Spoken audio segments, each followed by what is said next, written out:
Assalamualaikum warahmatullahi wabarakatuh. Kami dari kelompok 1, di sini kami akan melakukan wawancara terhadap salah satu sekolah mengemudi di daerah Rawabuaya. Di sini kami bersama dengan Ibu siapa? Susnitis. Selaku apa Bu di sini? Saya di sini owner untuk yang setir mobil cabang Rawabuaya, Jalan Arimbi. Baik, sebelum ke video wawancara, izinkan kami untuk memperkenalkan diri terlebih dahulu. Dari sebelah kanan, perkenalkan, saya Syarifah Dwi Andini. saya Lia Ziza. Saya Frevi Gita Aulia. Saya Tiada Mayani. Saya Giska Paulina. Berikut videonya. Baik, untuk pertanyaan pertama, bagaimana cara Ibu menangani calon siswa yang merasa cemas atau takut untuk mulai belajar mengemudi? Caranya kita harus membuat calon siswa yang ingin belajar itu merasa nyaman dulu. Terus kita akan memberikan tahapan-tahapan supaya dia tidak terlalu tegang dalam melakukan pembelajaran tentang sekolah setir mobil. Jadi kita akan memberitahukan misalnya nanti sebelum ibu atau bapak mempraktekkan, kita akan memberikan teori tentang apa saja fungsi yang ada di dalam mobil untuk cara-cara penggunaan misalnya gas seperti apa, rem, kopling, sen, harus lihat spion kanan kiri dan atas. Jadi kita menerangkan kepada siswa itu dengan secara perlahan, sopan dan nyaman supaya dia tidak terlalu tegang. Jadi kita bikin suasananya senyaman mungkin supaya dia bisa rileks. Baik, untuk pertanyaan kedua, bagaimana cara Ibu menyampaikan informasi paket harga kepada pelanggan yang sensitif terhadap biaya?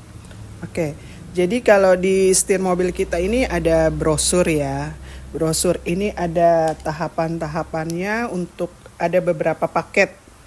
Misalnya ada paket yang mulai dari 6 kali, 8, 10, 12. Dan itu range harganya beda-beda. Semakin jumlah yang diambil sedikit, pasti harganya tidak terlalu mahal. Jadi kita akan kasih tahu ke calon siswa, dia bisa pilih mana yang dia inginkan. Misalnya dia ambil jumlah yang sedikit dulu. Contoh misalnya 6 kali. 6 kali ini kan terteranya 700 untuk harga yang manual. Kalau yang matic itu 795. Jadi saya rasa tidak terlalu range-nya tidak terlalu tinggi. Kalau misalnya pun dia merasa terlalu mahal untuk yang harga terendah itu, kita bisa kasih solusi untuk 2 kali atau 3 kali bayar.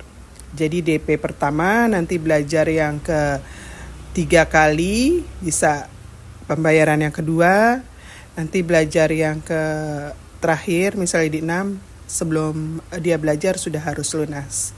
Mungkin itu ya, supaya dia tidak terlalu kaget.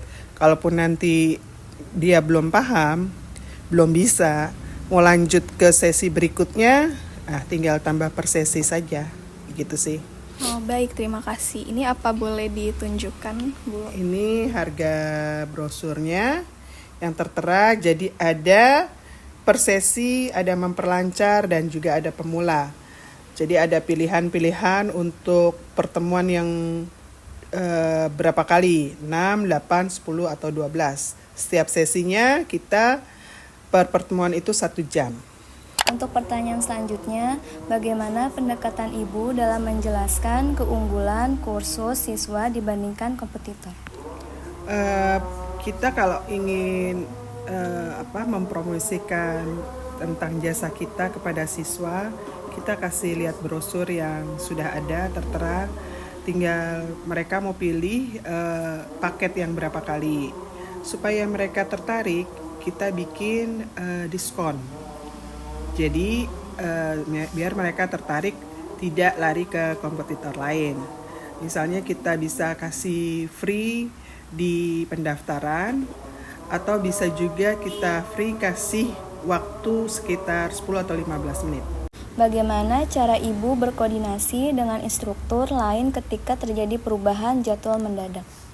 Ya, biasanya ada beberapa siswa yang kita sudah jadwalkan, misalnya ini hari Jumat ya.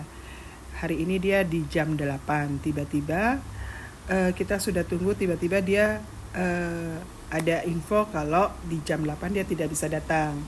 Kalau seandainya di jam 9 atau di jam 10 ada kosong, kita akan tawarkan ke siswa itu bisa pilih di jam berikutnya. Dan kalau dia bisa, kita akan konfirmasi ke instrukturnya untuk lanjut ngajarin siswanya. Untuk pertanyaan selanjutnya, bagaimana Ibu menangani situasi di mana seorang siswa merasa frustasi dan ingin berhenti di tengah sesi latihan?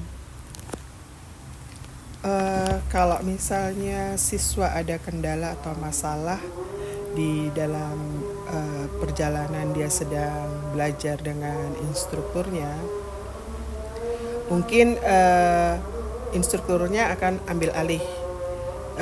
Misalnya dia tiba-tiba sakit atau misalnya terjadi insiden atau apa. Nah, kita mencoba menenangkan dia. Kalau dia dalam kondisi tidak stabil atau misalnya grogi atau bagaimana, otomatis guru atau instrukturnya yang akan mengambil alih untuk melanjutkan perjalanan sampai ke kantor kita. Oke, untuk pertanyaan selanjutnya itu, bagaimana PT Giri Arta memastikan komunikasi internal berjalan dengan lancar, Bu? Biasanya kita tiap bulan kita akan mengadakan rapat antara pimpinan dengan staf-staf administrasi dan juga instruktur apabila ada masalah atau kendala di dalam cara mereka mengajar atau tentang keluhan-keluhan dari siswa. Jadi kita akan cari solusinya, terus kita akan kasih pengarahan kepada instruktur dan juga admin supaya tidak terjadi miskom pada siswanya. Pertanyaan selanjutnya, apa tantangan terbesar dalam komunikasi bisnis yang pernah dihadapi perusahaan? Tantangan yang terbesar itu antara lain kita antara kompetitor itu pasti bersaing ya. Bersaing tentang harga, tentang jumlah jumlah yang akan diambil dengan siswa. Itu adalah salah satu tantangan yang terbesar kita dengan para pesaing. Jadi solusinya ya kita, karena sekarang udah banyak pesaing-pesaing kita, kompetitor kita itu yang resmi dan tidak resmi. Kalau yang resmi itu kan yang memakai plat kuning. Kalau yang tidak resmi itu yang memakai plat hitam. Itu biasanya mereka akan banting harga. Nah, caranya bagaimana? Tinggal bagaimana kita untuk menarik konsumen supaya tertarik ke perusahaan kita, ya mungkin kita akan melakukan diskon, terus kita kasih servis yang baik kepada pelanggan supaya mereka nyaman dan bisa balik lagi ke kita atau menginformasikan kepada teman atau saudaranya via dari mulut ke mulut atau via online atau bagaimana. Mungkin caranya seperti itu. Baik, untuk pertanyaan selanjutnya, bagaimana perusahaan mengelola komunikasi dalam situasi darurat? Contohnya ketika sedang dalam proses pembelajaran terjadi insiden di jalan, apa yang dilakukan pihak perusahaan? Nah, biasanya kalau misalnya siswa sedang belajar, tiba-tiba terjadi insiden yang kita tidak tahu apakah itu salah dari siswa atau disenggol dari pengendara lain. Biasanya di mobil belajar itu kita sudah menyediakan double alat ya. Misalnya di siswanya ada gas, rem dan kopling. Untuk di gurunya itu ada rem dan kopling.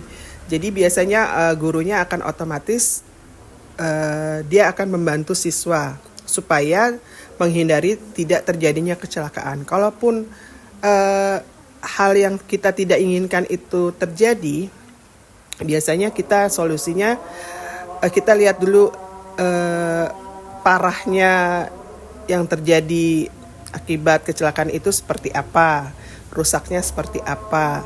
Biasanya nanti perusahaan yang akan ambil alih, ataupun bisa juga kita secara kekeluargaan dengan siswanya, seperti itu.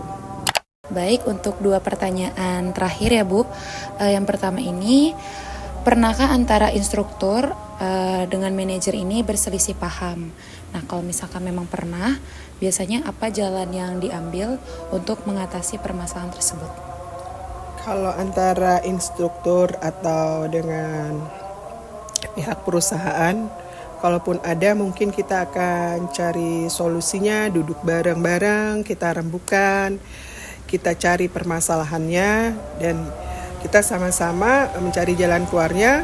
Selain itu kita juga saling memaafkan untuk tidak melakukan hal seperti itu lagi. Mungkin seperti itu. Oke, jika ada kesalahan yang dilakukan berulang-ulang oleh instruktur, biasanya apa langkah yang diambil perusahaan untuk menyelesaikan masalah tersebut? Biasanya kalau instruktur melakukan kesalahan, kita akan menegur dia dengan baik, supaya dia tidak melakukan hal seperti itu lagi. Tapi kalau di kemudian hari dia melakukan lagi, kita akan memberikan peringatan seperti scores, ataupun kita akan kasih, kalau misalnya dia berbuat yang lebih fatal, kita akan kasih SP ke dia.